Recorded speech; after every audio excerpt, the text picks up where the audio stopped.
welcome back to the podcast. If you're following my content, which I assume you are, you probably remember a few weeks ago, I had the chance to do a quick video interview with Steve Ozonian, CEO of Williston Financial Group, also the lead director of Lending Tree.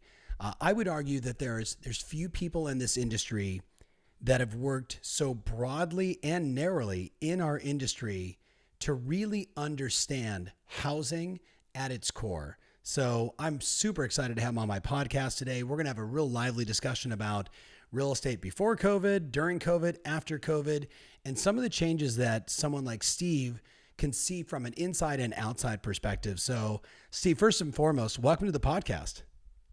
Thanks, Tom. Good to see you. Yeah, absolutely appreciate it. I know you're out in the desert. I'm here at the beach. This is the new way that we meet, my friend. We're Zooming every day. Well, what's really great about this is Zoom and Skype have been around for a while, right, Tom. And now, finally, I think it has sunk in with people that communicating in a more sort of pervasive way of using digital technology other than photos and video tours, there's a way to communicate with people where you can really get close to people and make them feel part of what's going on. I agree 100%. I know all my coaching clients know we've been using Zoom for 3.5 years in our coaching sessions. So many of them were able to just flip the switch and say, oh, Zoom coaching session, Zoom listing appointment, Zoom buyer consultation.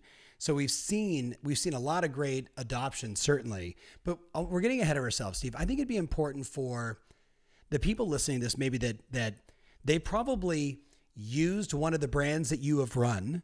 So take us back 35 years. You finish college, you jump right into real estate, and just give us kind of high level your career path so people understand when I say there's not many people that have the depth that you have, so they understand why I'm saying that. Give them context for your background.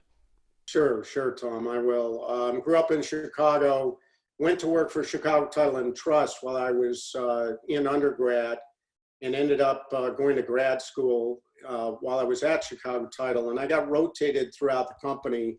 So I learned about transaction management very early on. And if you think about it, the title companies have been transaction managers like forever. And so a lot of people talk about the holy grail of transaction management. That's really what closing settlement service companies do. But I met a guy while I was at Chicago Title. He was actually sort of like a client of mine who was a large broker in the Chicago area named Joe Hanauer, who owned Thorson Realtors. Yep. And Joe ended up being acquired by Coldwell Banker and moving out to Newport Beach in Southern California to become the CEO of Coldwell Banker. And I came out shortly after Joe and joined Coldwell Banker and worked with Joe and others to build Coldwell Banker into a national company. And I know how well you know Joe, and you confide in him also with things about the industry, and Joe's been a mentor of mine also. So one thing led to another, worked my way around Coldwell Banker for about 8 years, and then was approached by Prudential at the time that they wished to acquire a national real estate operation. And we ended up acquiring Merrill Lynch Realty and Merrill Lynch Relocation. And I went to work for Prudential Real Estate as the COO. And we not only acquired Merrill Lynch Realty, but we built it up to about 45,000 sales associates, 1,600 locations, lots of sales volume. And we also had the second largest corporate relocation company in the world in Prudential Relocation. And we were buying about 25,000 homes a year from transferees. And having company-owned franchising and the corporate relocation business gives you a good holistic view about acquiring, carrying, and disposing of properties. And so I learned a lot about the entire real estate process during those years. And then what happened was in the mid-90s, if you think about it, it was the mid-90s where the internet suddenly appeared on the scene in real estate. Yeah. So for probably longer than we can remember, for 80, 90 years, everything was just done in a similar fashion. The real estate contract was about this thick and everything was manual. And all of a sudden, we were starting to publish listings online and people were able to get information that previously was held by an agent through an MLS book. And the only way a consumer would know what was basically on the market was to get with the agent who had the book, or go out and look for yard signs in front of lawns, but you still had to get in touch with the agent to make sure you knew what the listing price was and so forth. So the fundamental change that took place in the mid-90s was dramatic. And I called it the revolution was coming in real estate, but I was a bit early in coining it that because it took a while for things to catch on. But if you look at 1995 to today, it's been radical, it's been disruptive, and there's been a huge amount of change. And of course, the change all started with the major portal wars that took place in the mid to late 90s. And during the formation of Realtor.com, the fight was against Microsoft and Yahoo and AT&T and people who no longer are at the forefront of this. So what happened was I was asked by NAR and some of the people that had formed the strategy around Realtor.com. I had been part of a strategy planning committee around this. And we decided that Realtor.com was going to be the industry's position to make sure that realtors were not disintermediated from the process. And so when we began Realtor.com, it was a real fight just to get listings online. And it was a listing war. It was who could have the most listings, the deepest content, and therefore consumers would come to the site. And so I went in as the CEO of Realtor.com. We fought Microsoft and Yahoo. We won those battles, and Realtor.com became number one. But I left after about 3.5 years. And one of the reasons I left is it was hard to get at that time the National Association of Realtors and Realtor community to really understand that they needed to be broader than just the Realtor community on Realtor.com. That it was about rentals, it was about new homes, it was about homes that were for sale by owners. Yeah. And you really needed to give the consumer what they wanted, which was an ability to see everything that was available. So anyway, at that point, I left. So, Steve, I got to ask you first so people get context, right? You were there during some very critical years of Realtor.com, kind of make it or break it, acquire your competitors, similar to what we all saw Zillow do with Trulia, but you left. And I think what people don't really have context for, so I'd love you just to shed a little light and then show them what you did next, is that back in the day, as I understand it, you had 700 or 800 people that were running all these associations and boards that were making decisions for Realtor.com, even though you were the CEO. Help people understand that. I mean, am I accurate in saying that? Yeah, in a way you are. I can talk about that real quickly. Sure. So you want to pick up from there? Yeah. Okay. So back when we started Realtor.com and there was this chase for listings, we had to interface with the MLS industry, which of course at that time was 850 MLSs. So we literally hired 850 engineers who would take data every night in whatever form that the MLSs could throw it at them. Yeah. And of course it was different from every MLS. The delta between the most technologically competent MLSs and the bottom was huge. So we had to fight the fight with the muscle of being associated with the MLSs and working with them, but on sort of the level that they could actually deliver the data. And that was very difficult. The other thing is that the NAR board is a very large board, and even though there's an executive committee, navigating through the politics of NAR was a very difficult thing to work with. Right. And there was a lot of struggle about Realtor.com's place in the realtor life stream of what was going on. And we had to convince them that it was more important to create a beachhead than it was to worry about the politics. And so eventually we overcame Home Advisor, we overcame Yahoo Real Estate, but what was not fully comprehended at the time was the breadth and depth of a World Wide Web and the need for information to be transparent and empowered to the consumer in a way where they got everything they wanted. And so Trulia came along. I ended up on the advisory board of Trulia, and we built Trulia into a very preferred consumer destination. And then Zillow came along with the Zestimate and a PR and marketing framework. And the industry then decided it was okay to let its listings go pretty much everywhere. And the syndication of those listings grew Trulia and it grew Zillow. And all of a sudden, Realtor had two big competitors. Both of them leapfrogged Realtor. And then Zillow bought Trulia. So today you have Zillow/Trulia and you have Realtor. And Realtor's still a great place, a great site, probably the most integrated with the MLSs by far. The quality and depth of information is great. But if you look at consumer traffic, they're going to the marketing king and the place where you get the sort of the broadest information possible.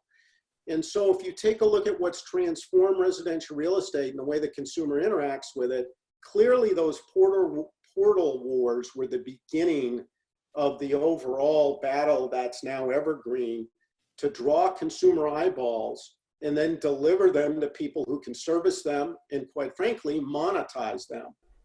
100%. So go back just for context. You were going down this path of your legendary, history in this business.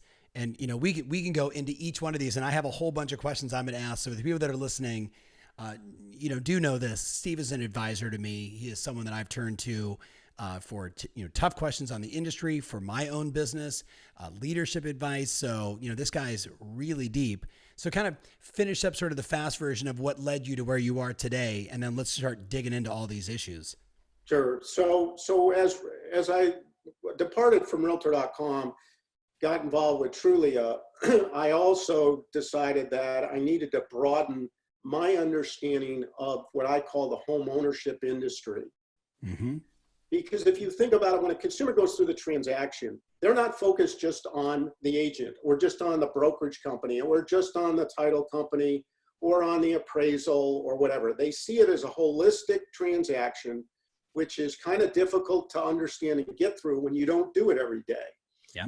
So in order to understand how all the pieces fit together, I was fortunate enough early on to be in the title space, the relocation space, the residential brokerage space, and I needed to spend some time in the lending space. And I went to work for Bank of America. And I was the national home ownership executive for the consumer finance group, which included home equity lending and first mortgages. And we were doing billions of dollars in loan originations and doing joint ventures with builders and realtors. And that gave me some real depth and experience to see how the mortgage process really interfaced and fit in, and where some of those challenging points were of making all the puzzle pieces fit together. And so spent some time with Bank of America, living in Laguna Beach, California, and traveling to Charlotte's not something you want to do every week. No. So that sort of lasted for a while. I didn't do it every week, but it just got a little tough to continue to do that. And I was asked to be on the board of Lending Tree when it went public in 2008. And I ended up also joining the board and going into the company, and at one point running realestate.com and dealing with both the transaction companies of real estate and our lending group, because we actually owned a loan company back at that time where we were a loan originator. In fact, we had bought a company in Southern California right down the street from your old office called the Home Loan Center. Yep. So during my time in Lending Tree, what I learned by being in the company was how to generate traffic from consumers, how to market to them, generate traffic, and then stitch it together between the real estate community and the lending community, and make more sense of delivering the consumer something that would be more transparent and more empowering in terms of choice and an ability to say, here's what I need and want because of my own personal situation, which we have to always respect.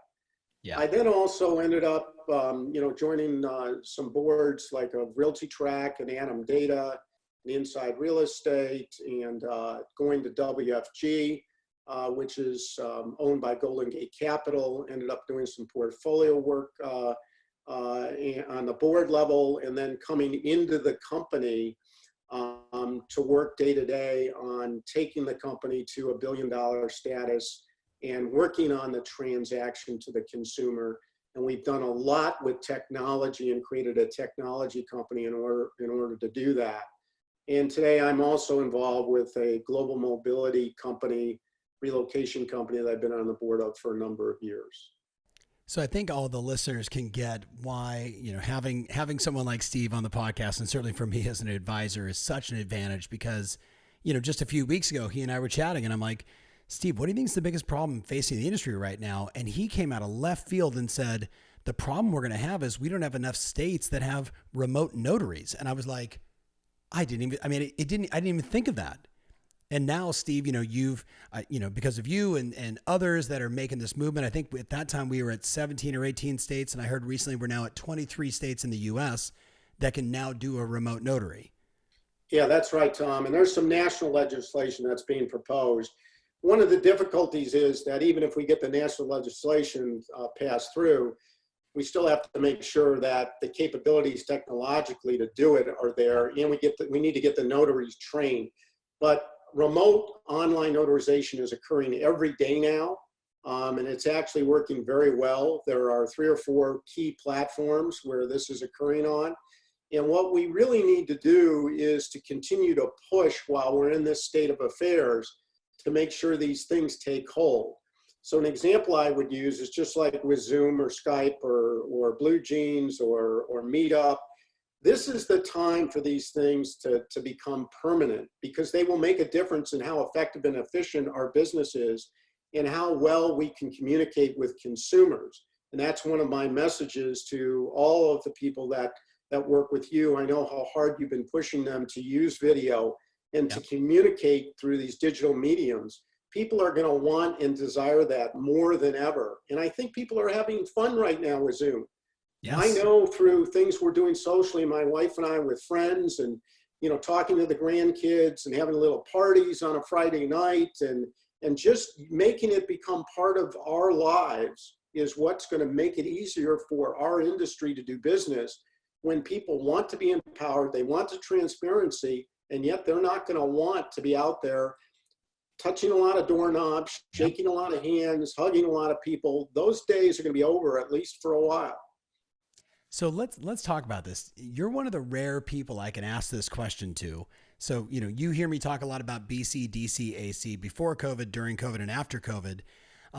From your perspective, what do you think are some of the biggest mistakes the industry has made so far during COVID? Well, I think one of the biggest mistakes is everybody sort of panicked right away and said, "Oh my God, we're out of business. We can't do deals. We can't, talk to people. We can't touch people."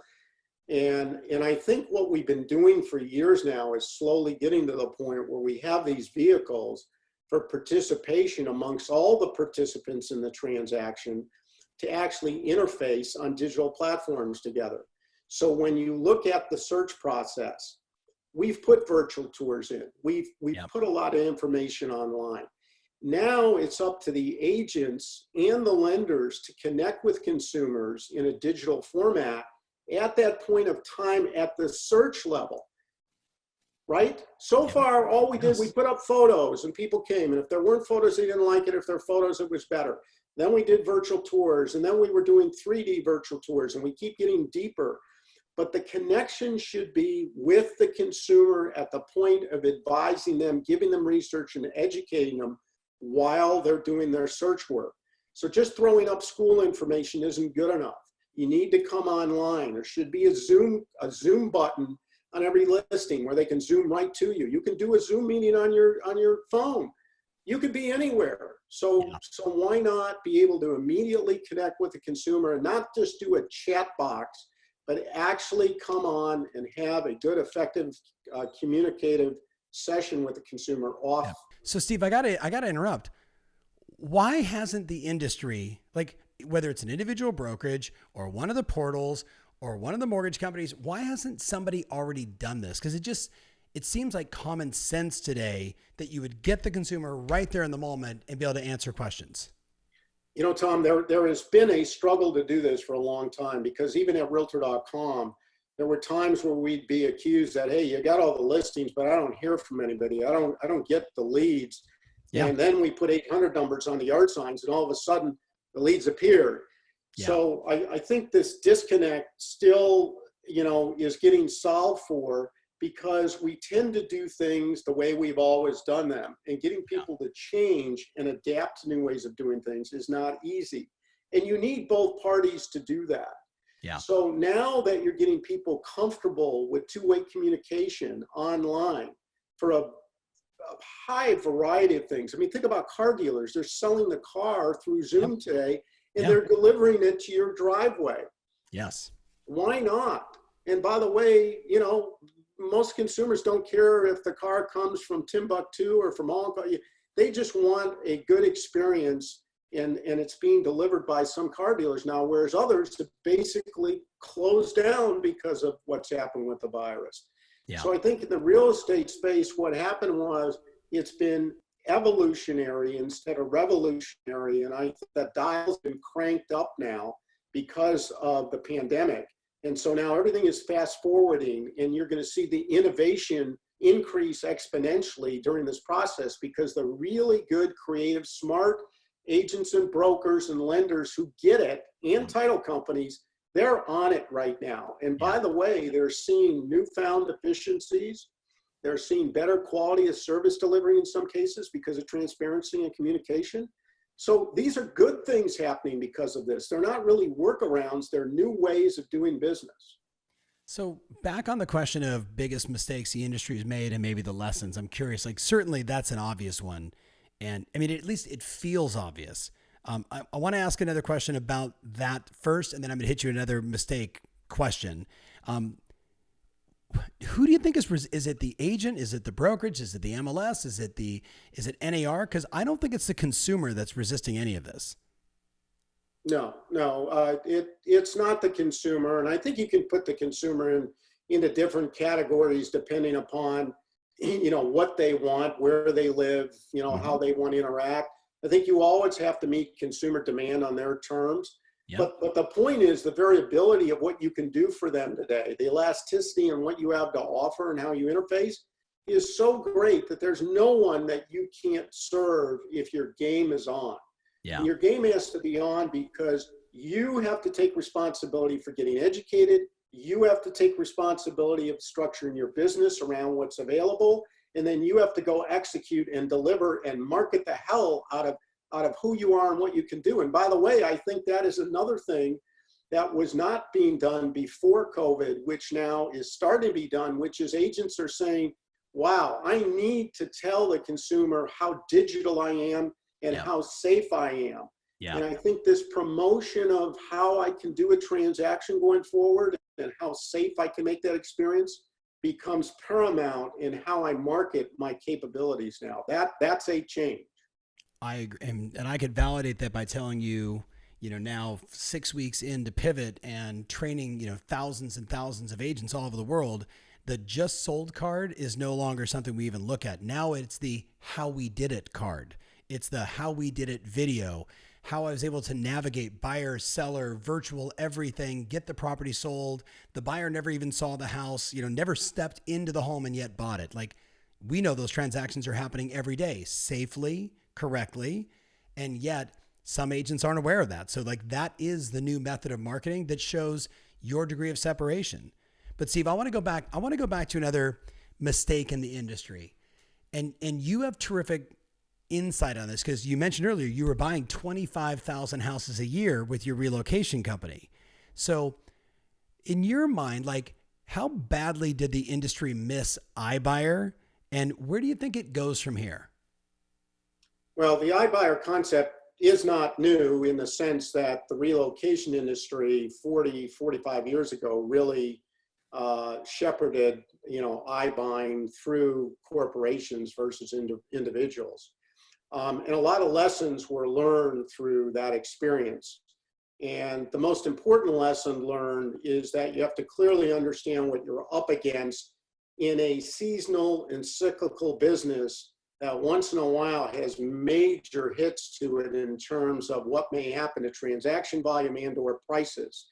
Yep. So if you take a look historically at price fluctuation, you will find periods where prices drop 20, 30% in major markets. So if you're going to buy homes from people and you're not going to be able to sell them quickly in an uprising market, you're going to have a spread to work with between the buy and the sell that accommodates for what may happen. And I think what the reality of that is now been set in by the pandemic, which may seem like a very unusual event, which it is. But if you take a deep real estate recession, it's the same kind of effect, where all of a sudden I now have homes that may, and we don't have this yet, we don't have depreciation going on. I don't believe so. I think listing prices have held up, transactions are still happening. But what can happen to an iBuyer when prices start dropping in a market is you get caught where your carrying cost and the disposition cost can eat you alive. So I think the iBuyers were smart to go on hold and to reevaluate what this really means. Because if you're working with small spreads, this is not a good market to be working with small spreads in as it relates to the carrying cost most appropriately. So even if you can hold list price stable and maybe get the same amount for the home post-COVID versus pre-COVID, you still have a problem because now your carrying costs are rising and you're building inventory, and that takes more manpower, it takes more cost to keep the homes alive, and now you're spending more time trying to market the homes. I agree. Thank you for that insight. Let's talk a little AC right now after COVID, right? No one knows when this is going to end per se. There's a lot of talk, state by state, as I'm sure you're paying attention to, of, what states are sort of metaphorically going to turn the lights back on at 25%, 50%, 75%, whatever that number is. I think the AC plan going forward is probably going to be the most important plan for brokers and agents to be paying attention to. And just with your depth of experience, if you could speak broadly to what are the 3, 4, 5 things agents and brokers should be paying attention to or doing in preparation for AC and then during AC? Okay, so in preparation for AC, what we know is that social distancing is paramount in people's minds. Yep. So I think even as things start to get back to normal and they start to transition, it will depend on the magnitude of the virus in the market, that people reside in, obviously, because some are more stark than others. But the bottom line is that social distancing has become an important point in our lives. And I think that agents and brokers and lenders are going to have to all figure out how to make social distancing work. There are still people who are going to want to go out and look at homes. So what are you going to do? You're going to have to either ask them to be in their own vehicle, or you're going to have to promote that your vehicle is sanitized before they get in it.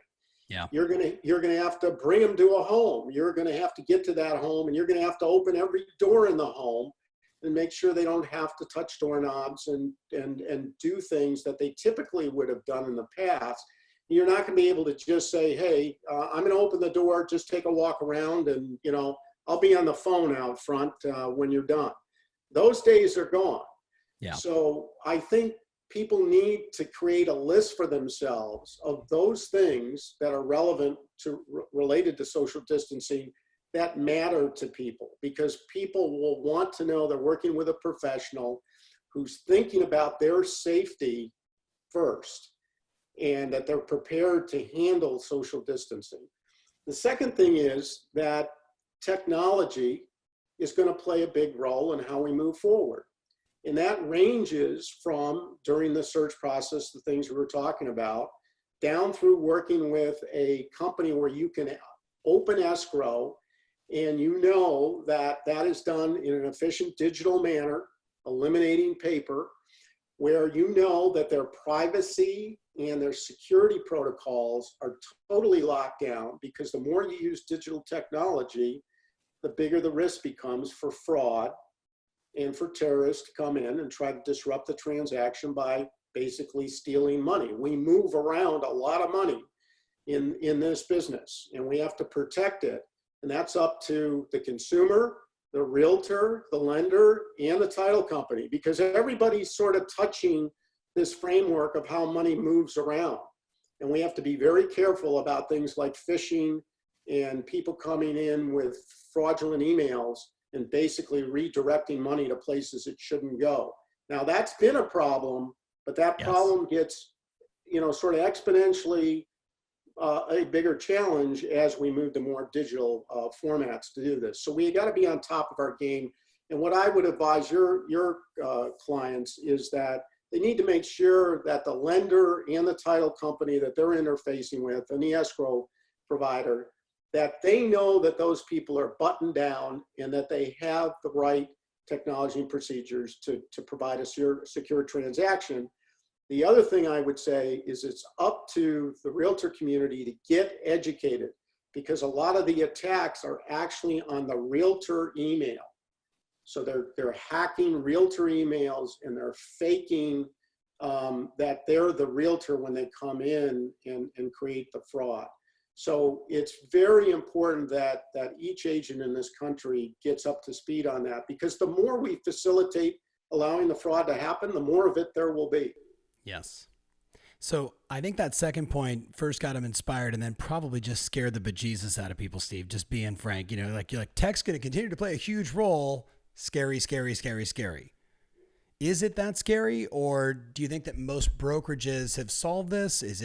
Could this be an independent brokerage issue more than a national franchise player or a national company? I think it's a wide open problem.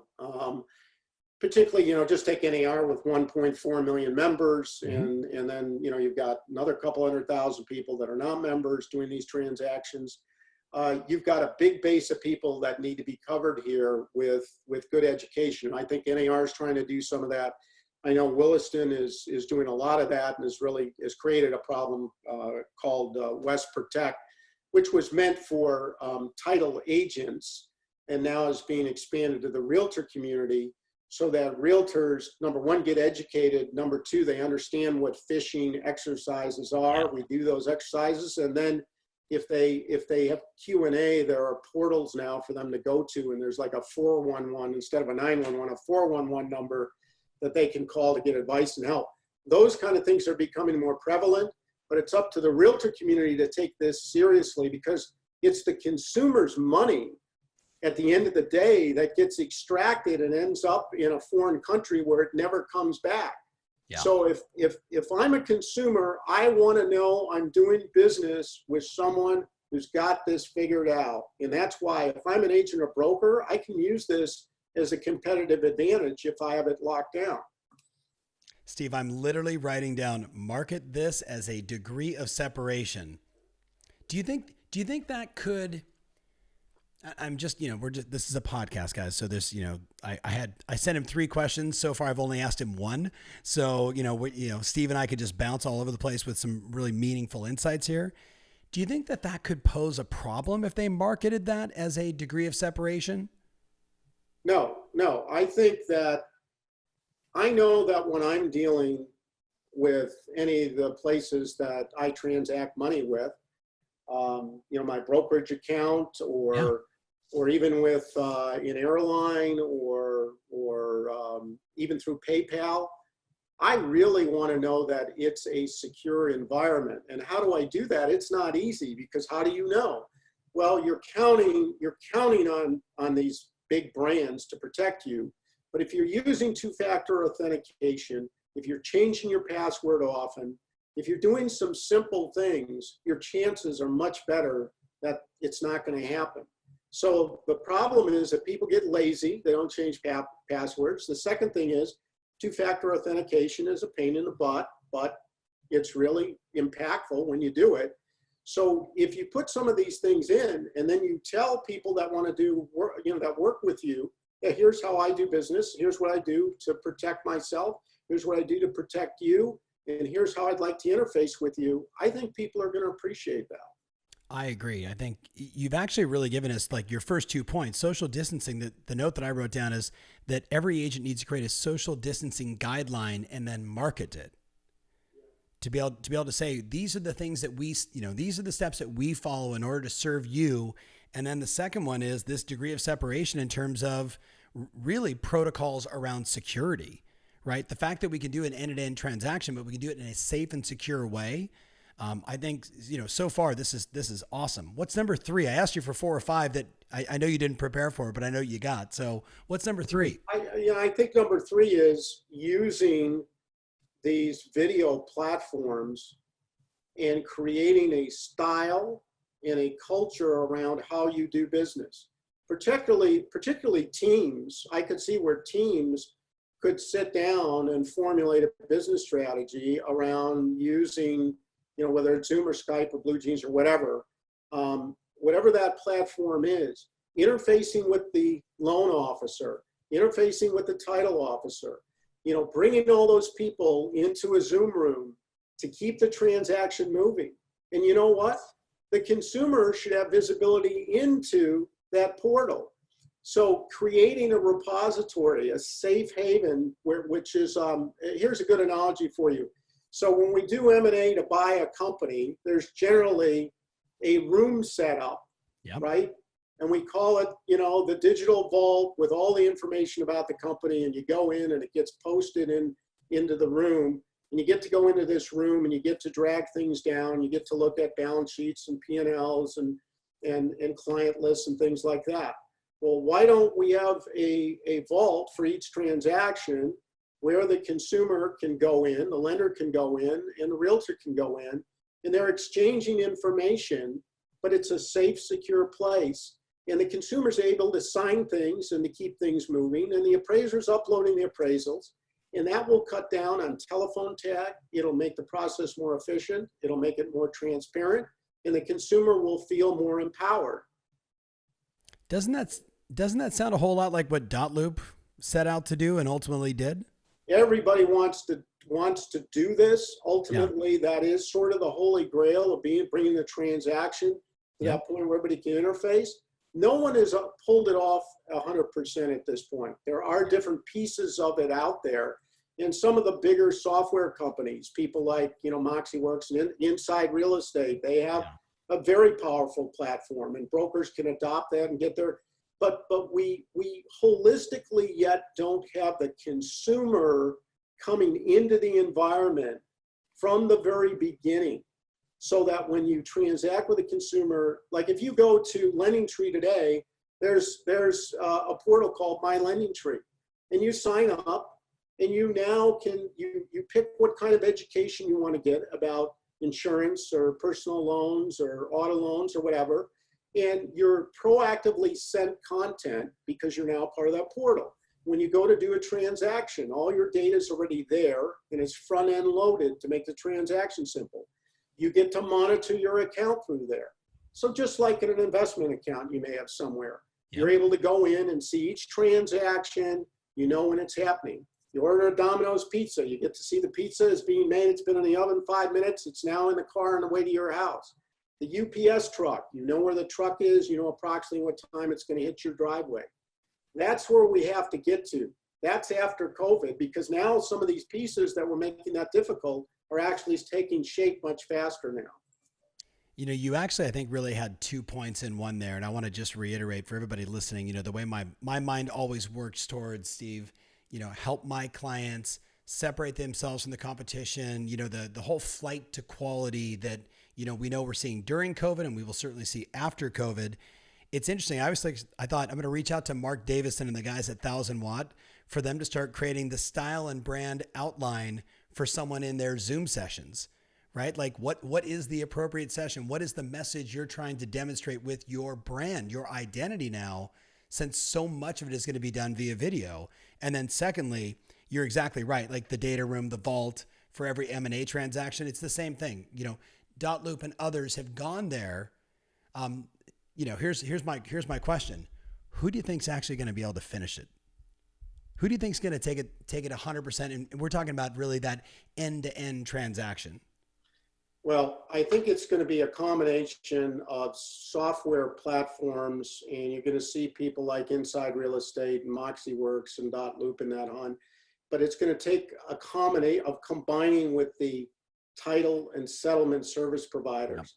Because if you go back even 100 years, it's always been about opening an escrow or opening a transaction with a lawyer, and then the transaction being managed by someone inside of the escrow and title companies, because you can't close a transaction without getting, title cleared and the lender approval.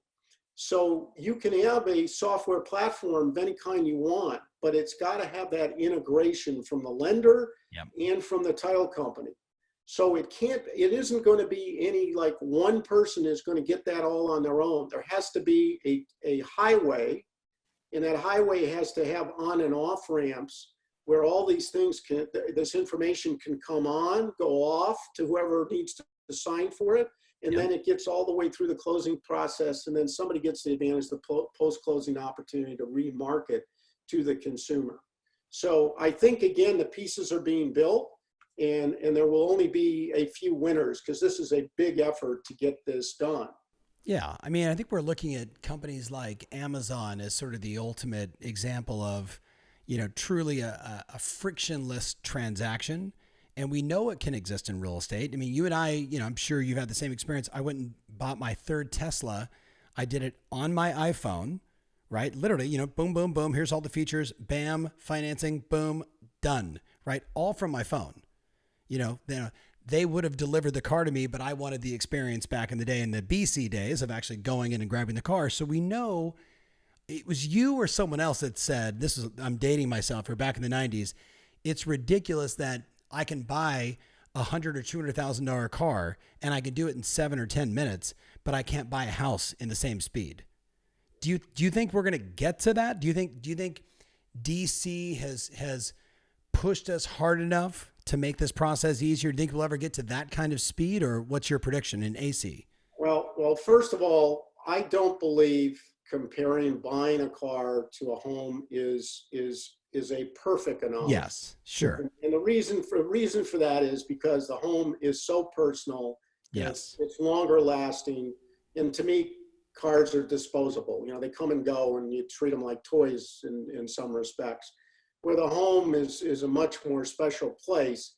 So I think the depth of feel for a home is much more important. In other words, if I'm buying an Aston Martin DBS, I don't care if I get it from a dealer in New York or a dealer in Florida or whatever. It's the same car, exactly the same car, and it won't matter. But if I'm buying a home, being on Elm Street versus Oak Street might make a huge difference. And so I think people will shorten the process and do a lot more online, and all the video will help. But ultimately, the vast majority of the population will want to go kick the tires for the 1 or 2 homes that they think are bullseye, now that they've worked with an agent online to find that home. Yeah, I agree 100%. And just for clarity, I was thinking more of just the frictionless side of how easy it is to navigate everything and do the paperwork today is so much easier when you can buy a $300,000 car, and it's infinitely easier than buying a $300,000 house.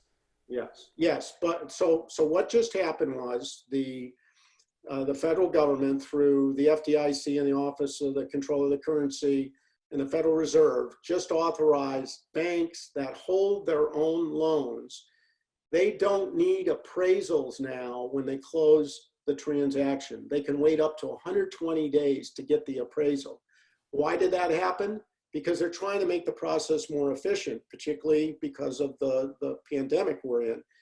That may be something that's sustainable in the long term, but it's yet to be proven.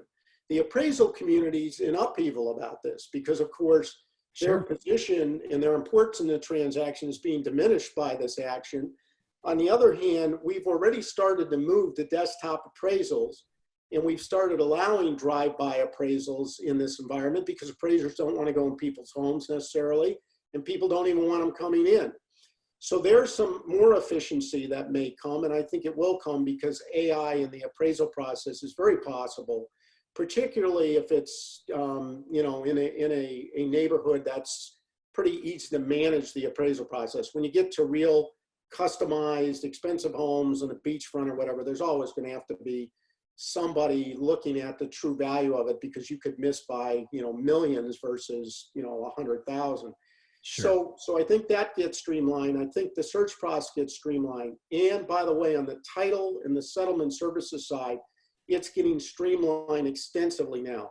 That part of the business was the dustiest and the slowest, I think, to adjust, right? Because it's on the back transactional end, title policies, nobody even clearly understands. Why do I have to have it?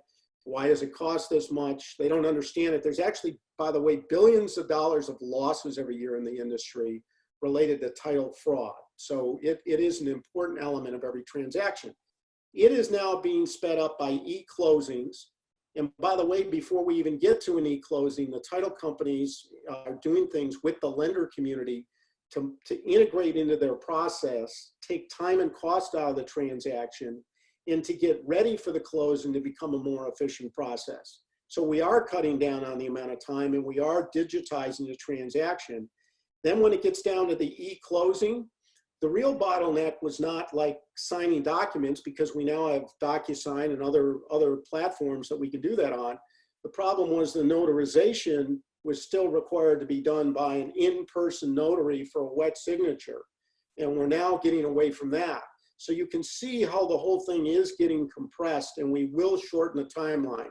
Will it be hours? No. Will it be days instead of months? Absolutely. Yeah. Steve, kind of going, looking at AC maybe from a different perspective, I'm curious what your thoughts are. We've got 1.4 million agents in NAR. When all this shakes out, do you think that number remains the same? Do you think, someone once said, and this is not me, so I don't want a complaint email from anybody at NAR, that NAR actually stood for like non-active realtors, right? So that wasn't me. I'm just quoting something that I heard. I've got a lot of friends at NAR. My point is, do you think we're going to end up with 1.4 million, or do you think the flight to quality could see the numbers drop by several 100,000 because they just couldn't adjust to this? Well, first of all, I think it depends what market you're in and how long the pandemic has its effect on the market. Yeah. Because what we do know is the average number of transactions per agent is relatively small, right? Yep. A few units. So for those agents that fall into that category, they don't have the luxury, unless they're just part-timers and it doesn't matter, they don't have the luxury of sticking it out. They have to find other income. And so my guess is, yes, we will see some consolidation. Will it be in the hundreds of thousands?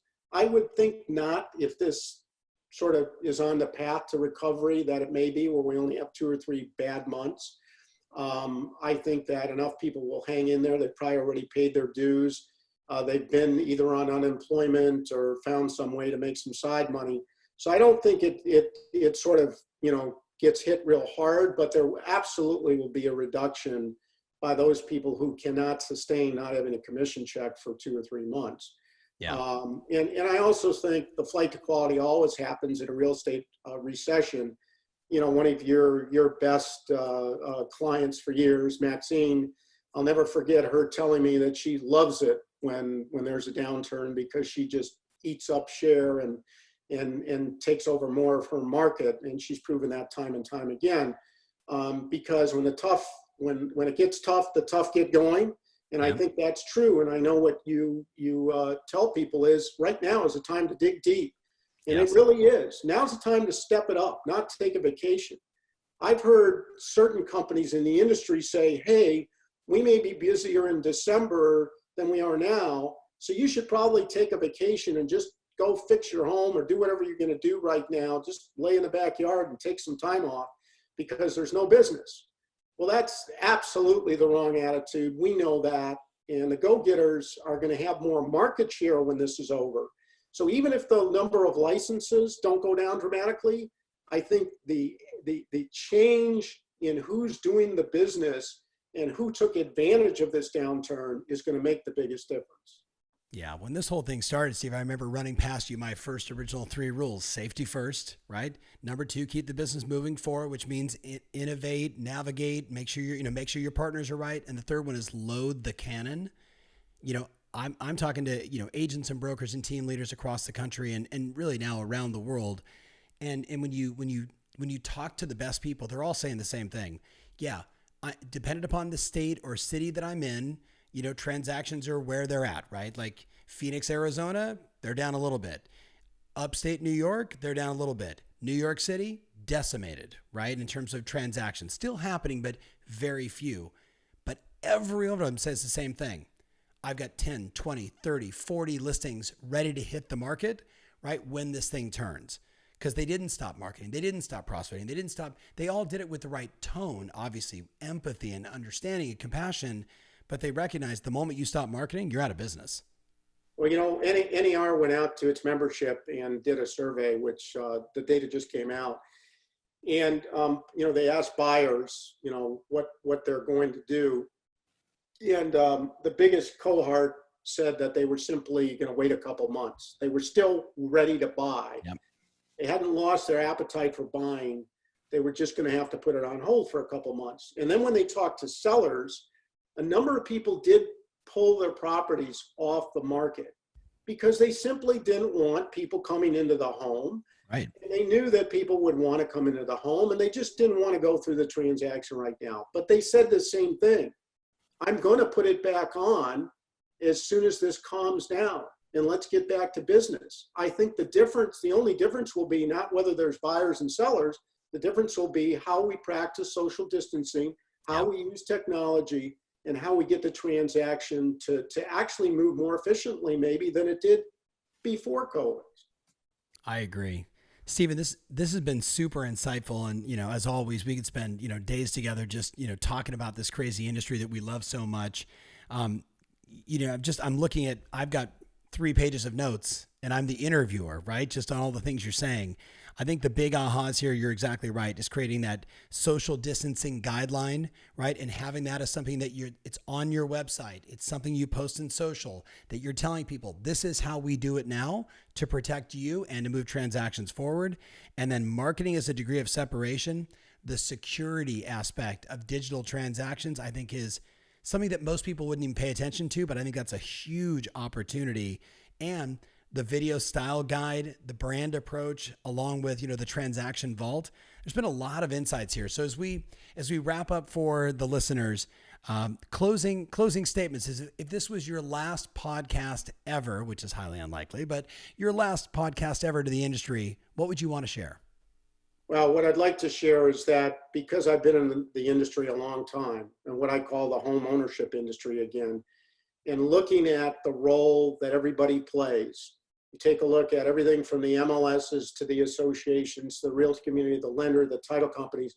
I think everybody has made a great effort to attempt to ensure that we can still do transactions. And I see the best agents out there demonstrating to the consuming public that transactions still are getting done and there is a way to get them done.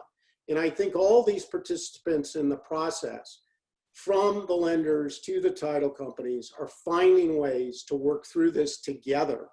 And if you think about it, we sell over 5 million resales a year, and we think it's a clumsy business, but how do you get 5 million deals closed unless you have a good concerted effort by participants in the process to work together to get that job done?